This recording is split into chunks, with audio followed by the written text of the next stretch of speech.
Hello, nerds. Welcome to the History of Nerds United podcast. I'm your head nerd, Brendan. Got a very special episode for you today. First of all, you've heard his voice a little bit, but now you're actually going to hear more of him for better or worse. Producer Mike, say hello to everybody.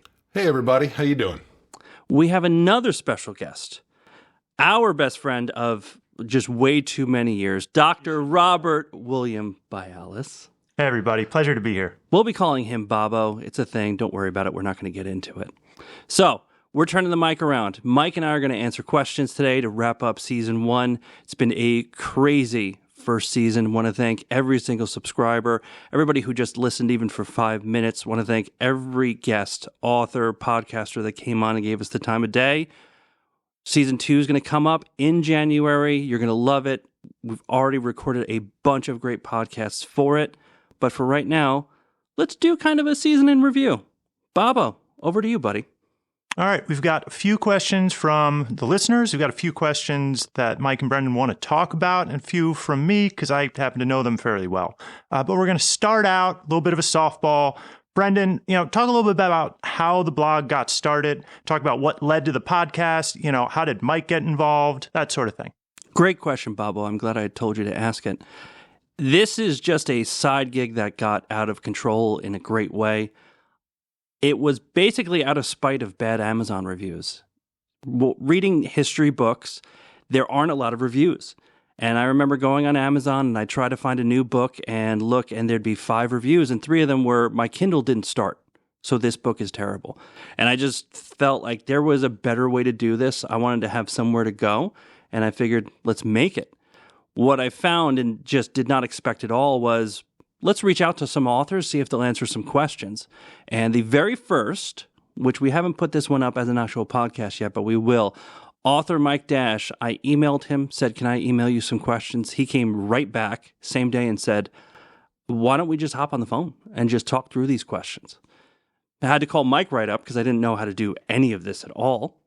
And he's like, just do this, record this, and did it. It was an amazing conversation. Mike carried me through, thank goodness, both Mike Dash and Mr. Bowman over here. And then the second episode that we recorded is probably the one that made the podcast thing. James M. Scott, who you've heard on 2 different episodes this season, had this conversation with him, and he pushed. He said, you need to make this a podcast because there's lots of podcasts out there that they don't read the book. They don't put in the effort, they aren't asking the questions, and they don't sound as good as we made them sound. And pushed it, and it took a while. I finally had to get the producer, Mike, over here on board.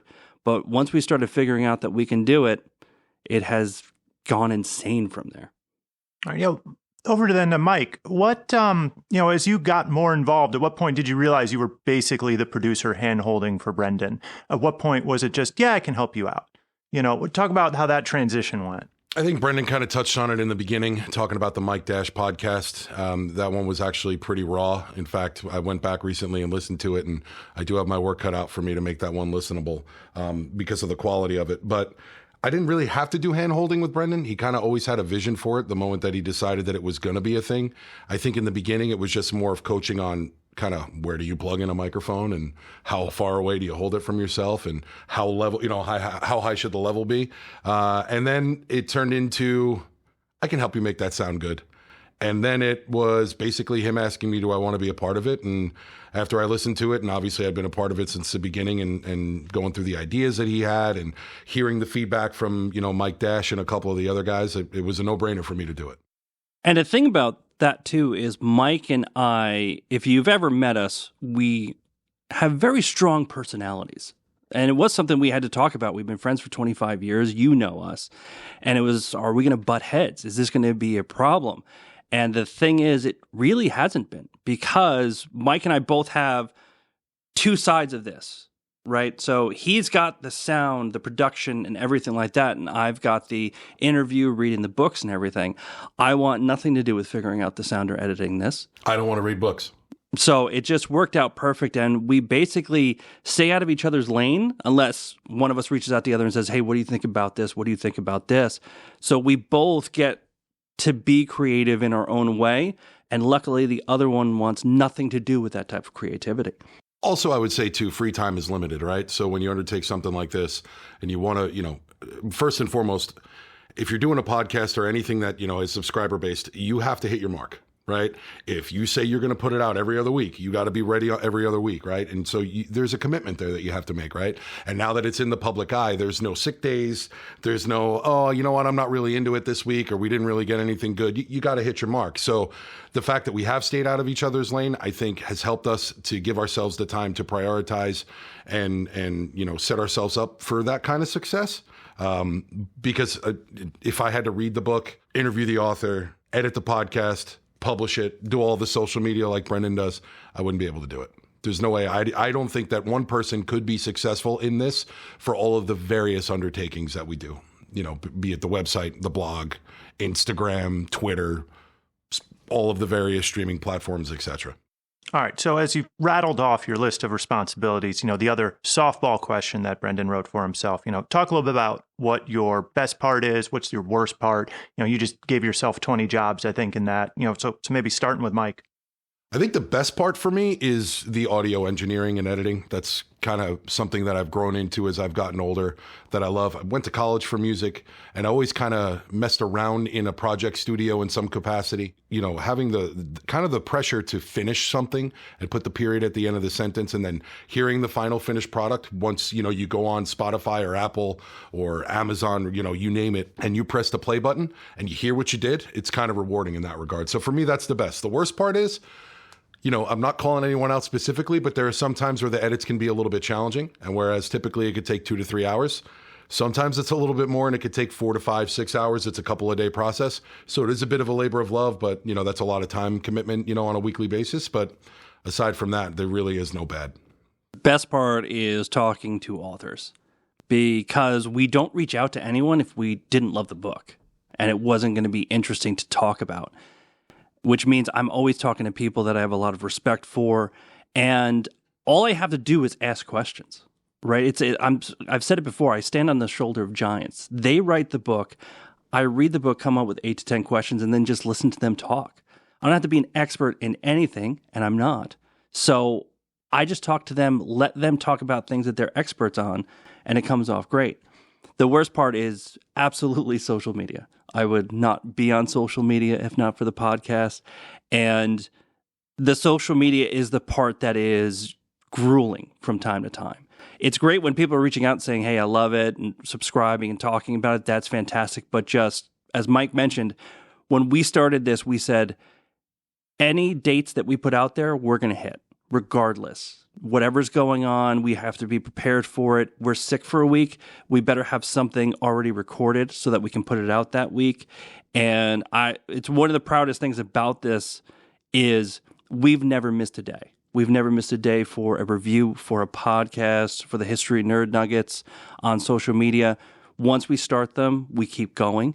And that kind of rolls into season 2. We are technically still every 2-week podcast, but I can tell you right now, the first 4 to 5 months of 2023 is already booked every single week. And we're going to hit all those marks. It's what we do. We'll stay on the theme of talking about the how-to. What was difficult that ended up being easy? What was easy that, you thought was going to be the hardest part? What we really thought was going to be difficult, we said it. Do we have enough content? And it was laughably stupid because going back to James N. Scott, he was the first one that said it to me, but many authors said it to me. They want to talk about their books. They spend all this time doing research, being locked away from their families, writing these books. Once it's out, they want to talk about it. They want to keep talking about it. We thought, oh man, it's going to be hard to do one a month. And now we're at the point where publishers are reaching out to us. Authors are reaching out themselves, and we're getting to the point where we're going to have to start just saying we don't have time. Like, it's not going to come out for another year or two if we record with you. We 100% thought that was going to be the hardest part, and it was not. I kind of knew social media was going to be a bit of a pain, and you learned how to do it. Again, there is those fun parts of it. What I didn't realize is how much I didn't know about the social media side of things. Mike and I are old, and social media is a young person's game. which means there's a lot of Googling and asking people questions, and we still are nowhere near masters of anything.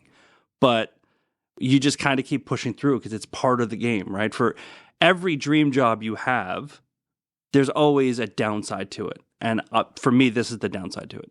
I think for me, I don't think there was anything going into it that I thought was going to be easy because I'd never done it before. So I was actually a little bit nervous, making the commitment, saying, yeah, I'll help you out. Let's do this. Let's give it a shot.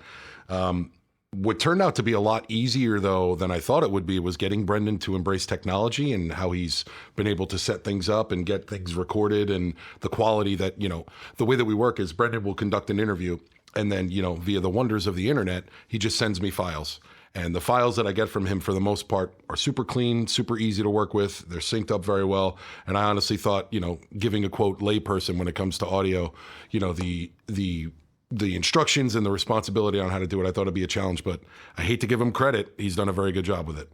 I just didn't want to get yelled at anymore. So I put everything in the same spot. So I just have to hit one button.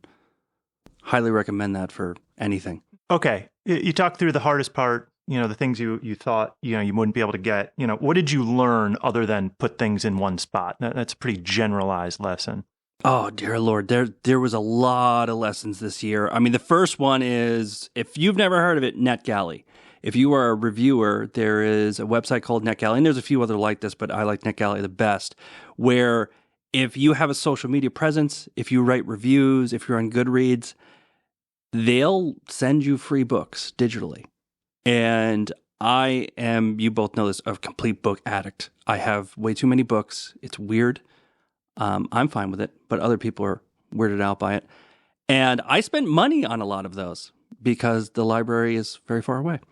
So I found that earlier this year and realized, wow, I could have saved a ton of money. Plus, you get these books before they're even published, which means we get to talk to authors before the book is out. We get to really dig in before they get into their cycle. That was just one of the big lessons we learned. And the second one is that the content is there and people actually want to hear this stuff. We had a lot of questions about it, and we said, hey, are we happy if it's just 5 listeners a month? Is this too much effort for 5 listeners a month? And luckily from episode 1, Kate Moore, we got a heck of a lot more than we thought. Still driving to get more, but when we look back and we're just realistic about where we started, we ended up in a much better place than we expected. It's pretty exciting when we look at the statistics of who's listening and you see people all over the world. We've got people in different countries, and I think you even said that there's someone out there listening from Oslo. Oslo, Norway. You reach out to us. We want to talk to you. You listen every episode right away, and we're psyched that you're listening. Email Brendan@HistoryNerdsUnited.com or Mike@HistoryNerdsUnited.com. We want to hear from you. All right, we're going to change it up now. We're going to field a couple of questions from the listening audience. The first being, my favorite question. Somebody wrote in, it wasn't even a question, it was just a demand that said, tell me everything about syphilis. So Brendan, go ahead. I'll tell you the first most important thing about syphilis is that I do not have it. I'm sure of that. Blood tests, whole 9 yards. And I would say that there's way too much to go over on a podcast alone. And my mother does listen to this occasionally. What I will say, and my mother is the original history nerd, really. Basically, everybody had it back in the day, and it didn't go great, and you don't want to get it. And that's what you really need to know about. Not the answer I was expecting, but semi-educational. Mike, we've talked about how you're the sound guy. You've mentioned you don't want to read the books. What have you learned about history working with Brendan? I've actually learned quite a bit about history doing this podcast. I learned a lot of very cool stories. I've learned a lot actually about the relation of those stories to the authors, why they chose them, and why the stories themselves were important to them. A lot of interesting stories about how the subject matter that they brought up was discovered.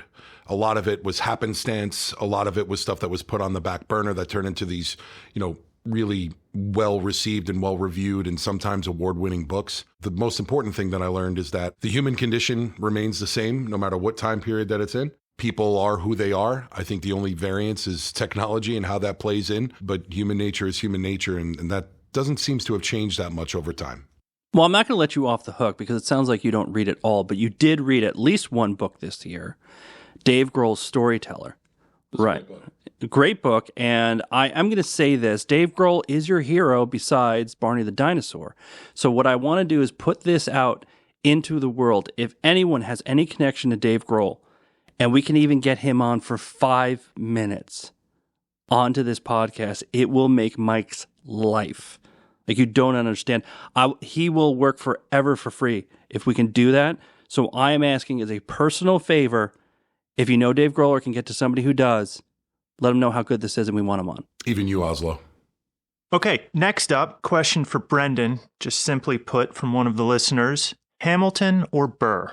I know we're going to have to fight about this, Bobo, but the answer is clearly Hamilton. His economic principles all came to pass. One of the reasons that America has been so strong economically is things that he was talking about in the late 1700s. Fights the American Revolutionary War, basically tells George Washington off so he can go actually fight instead of write letters for him. He was, there was a couple of warts here and there, that he should not have done, what with the cheating and then telling everybody he was cheating and things like that. But in comparison to Burr, who would make us have at least 2 United States at this point. An independent Great Lakes nation is a fantastic thing to think about. For those of you living in Michigan, Ohio, somewhere around there, this could have been you. Treason. That's treason. Next question. You've got an odd fascination with maritime history for somebody who was in the Army, who went to West Point. Can you talk a little bit about that? Well, when you read about that stuff, it's really interesting because these stories are about the human condition under the most extreme circumstances. It's fantastic. You read about someone going out, they're already isolated, people who are weird, who just become strict disciplinarians, sadists. You start to see this. And there's also that difference between, hey, they're isolated on the boat, and then all of a sudden now they're wrecked somewhere, and then you really see who people are. And that's interesting because it's that perfect way to see what humans are like under those extreme circumstances and how far they can go. It's Lord of the Flies, only real. And that means you're seeing something that happened. It's not what an author came up with in their heads, which I talk a lot of smack about fiction, but I mean, fiction is wonderful. As long as you're reading, who cares? Whatever you're into, you're into. But for me, I love reading nonfiction because there's no shortcuts. What happened, happened. Either it's going to be nonfiction and you're seeing what really happened in real life, or it's fiction where you can kind of play with it a little bit and do a lot of interesting things. But that being said, I read that much maritime disaster and don't want to go on a boat. Like, going into the Navy is just a ridiculous idea for a lot of reasons. Number one being the Army is much better. Go Army, beat Navy like we did a couple weeks ago. Don't brag about that game. Win is a win. That's a W. It was a horrible game for both teams. You're a horrible game for both teams. Doesn't make sense. You don't make sense. What book suggestions have come from the listening or reading audience that you actually read and reviewed? Follow-up question, when will you finally get around to reading and reviewing 1491? All right, let's just get to the point of why you're asking this question. You gave me a book 5 years ago. I told you I didn't even have time to read it because there was at least 10 others in the queue. You've read at least 100 books since then. Correct. And I've given you one book one time. It took you a year. You destroyed it. Only the dust cover. It was not only they completely destroyed the book. I will post it on Instagram. People will vote on this. I love democracy. Let's make that happen. What region of the world or time period is your least favorite to talk about or review, and why? Anything ancient time period, just because there generally isn't enough detail to build out stories. I love history, but I don't want to read it when it's too dry, when there isn't that kind of connective tissue of some sort of human contact where you can hear somebody talking. You have actual words that you can quote. Ancient history, to me, it's too rough. Honestly, even when you get to the Roman Empire, I find you need to know a lot about the Roman Empire to read about it on a regular basis. I know people love it. I totally get it. But I remember if you just try and dip into ancient history or ancient Rome and things like that, it's a lot you need to understand to be able to even understand the book. Like, what's a praetor? What's this? What's a legate? All that stuff. I find it impenetrable. All right. Last question. What do we have coming for season 2? Awesome stuff. First up, we've already know exactly what episode 1 of season 2 is going to be. Former retired homicide detective Steve Ryan wrote a book called Ghosts That Haunt Me. It's about 6 cases that he still deals with to this day. Absolutely amazing interview. Steve's an awesome guy. He was really open about how he still wrestles with these cases to this day, even though now he's a news reporter. He's a retired detective. Love this episode. Mike and I said this needs to be episode 1. It's that good. And as of right now, as we mentioned, it's probably going to become a weekly episode. It's going to be a weekly podcast. Even though we're technically still every 2 weeks, we put up a podcast. We have so much great content. It's going to be weekly for a while. So listeners, technically it's every 2 weeks, but don't be too shocked if it's coming at you weekly for probably the first 3 to 4 months of 2023. The other thing I would say, Brendan asks this at the end of most podcasts. We're open to suggestions. We've gotten a few from some listeners that have actually paid off for us. We'll see a little bit of format change next year in the way in which we kind of frame everything up. Get the suggestions to us. Like Brendan said earlier, Brendan at History Nerds United or Mike at HistoryNerdsUnited.com. You can find us on Instagram or wherever Brendan spends a lot of his weekends getting stuff out there. Give us suggestions. We'd love to hear them. We want to give you what you want, right? This is just as much for you as it is for us, self-servingly. So let us know what you want to hear, and we'll try our best to do it. I will start off the podcast saying hello, nerds, in a different way. A couple of people had said they don't like the way I do it right now. I don't like the way you do it. Yeah, it's personally very hurtful. I don't like it either. And it makes me very sad. But Can Mike say it? No. I will listen to constructive criticism, and I'm taking that, and there'll be a new way next season. You're welcome. All right. I think that wraps up our questions. Gents, thanks for having me. It's been fun. Any closing statements from the two of you?